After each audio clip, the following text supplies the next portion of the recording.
உங்களுக்கான இன்றைய பிரபஞ்ச வார்த்தை. பிரபஞ்சத்தின் விசித்திரத்தை நீங்கள் உணர வேண்டும். உங்களுடைய உற்சாகம் மட்டுமே உங்களை எங்கேயும் எப்போதும் எப்படியும் தேர்ந்தெடுக்கும்.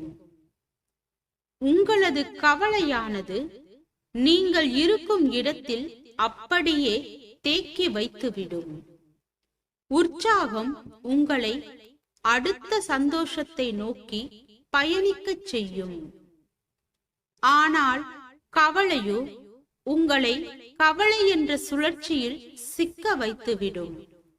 எனவே நண்பர்களே, எப்போதுமே உற்சாகத்துடன் இருப்போம். உச்சம் பல தொடுவோம். வாழ்க வளமுடன்.